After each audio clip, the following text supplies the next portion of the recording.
અમૃતધારા 17 હેમચંદ શેઠની વાર્તા। હેમવતી નગરીમાં હેમચંદ નામના એક શેઠ રહે। શેઠાણીનું નામ મેનાવતી। રહેવાની 7 માળની હવેલી। દોમ દો સાહેબી, સમૃદ્ધિની છોડો ઉડે અને સંપત્તિનો પાર નહીં। ન કરો ખમ્મા ખમ્મા કરીને ચામડ ઢોળે। એક કહો તો 81,000, પાણી માંગે તો દૂધ મળે, પણ શેઠ શેઠાણી હાથના ભારે સાંકડા। કોઈને કાંઈ દેવાની વાત આવે તો ઢાઢ ચડી જાય, દાન ધર્મની વાત સાંભળતા તાવ ચડે। આવા શેઠ શેઠાણીના ઘેર એક પછી એક 7 દીકરી જન્મી, તોય શેઠની આંખ ઉઘડતી નથી। દયા નામનું નામ નથી લેતા। જે દાન નથી કરતા એને સમૃદ્ધિ પણ સંતાપ ન આપે। એટલે તો કહ્યું છે કે તુલસી પંછી પીને સે ઘટે ના સરિતા નીર, ધર્મ કિએ ધન ના ઘટે સહાય કરે રઘુવીર। આ શેઠની પાડોશમાં એક ગરીબ બ્રાહ્મણી રહેતા હતા।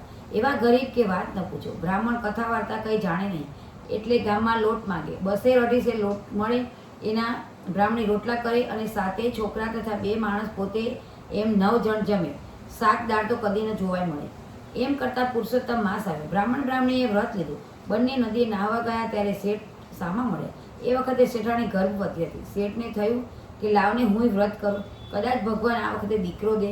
વળી આ વ્રત તો બહુ સારું છે, એક ટંક ખાવાનું। પછી તો શેઠ પણ રોજ બ્રાહ્મણી સાથે નદીએ નાહવા જાય, કથા વાર્તા સાંભળે, પુરુષોત્તમ પ્રભુ પાસે આજીજી કરીને દીકરો માંગે, પણ જ્યાં દાન દક્ષિણાની વાત આવે ત્યાં આડું જોઈ જાય। એમ કરતાં કમલા એકાદશી આવી। શયનખંડમાં સેજ પલંગ પર સૂતેલા શેઠને સપનું આવ્યું। સપનામાં પુરુષોત્તમ પ્રભુ દર્શન દઈને કહેવા લાગે, હે વણિક, જીવનમાં કદી દયા દાન કે ધર્મ ધ્યાન કર્યા નથી, પણ તે મારું વ્રત કર્યું છે। તારા પાડોશમાં એક દરિદ્ર બ્રાહ્મણી રહે છે। બંને મારા પરમ ભક્ત છે।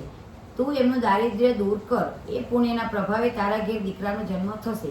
એ દીકરાના ભારોભાર સોના મોહર બ્રાહ્મણને આપજે। હું દાન કરનારને સવાયું આપું છું।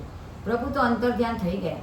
સપનામાં પ્રભુના દર્શન થતાં શેઠના દિલમાં દયાનું ઝરણું ફૂટી નીકળ્યું। પ્રાતઃકાળે દાયણ દોડતી આવી અને કહેવા લાગી, જાગો શેઠજી જાગો, પારણે પોઢનાર આવ્યો, પેઢીએ બેસનાર આવ્યો, પાઘડીનો બાંધનાર આવ્યો, ઘોડાનો ખેલનાર આવ્યો, લાવો વધામણે। શેઠ રાજી થઈને દાયણને કેળે બાંધેલો કંદરો આપી દીધો। પ્રાતઃકાળે પતાવી પુરુષોત્તમ પ્રભુની પૂજા કરી અને દિલ ખોલીને દાન દીધા। બ્રાહ્મણીને બોલાવીને પુત્રના ભારોભાર સુવર્ણ દાન કર્યું। પછી ચારેય આ જીવન પુરુષોત્તમ પ્રભુનું વ્રત કરવાનો પવિત્ર સંકલ્પ કર્યો। પુરુષોત્તમ કી આસ એક, દૂજી આસ નિરાશ, નદી કિનારે ઘર કરો, કબહુ ન લાગે પ્યાસ। હે પુરુષોત્તમ પ્રભુ, તમે જેવા બ્રાહ્મણી અને શેઠાણીને ફળ્યા એવા સૌને ફળજો। પુરુષોત્તમ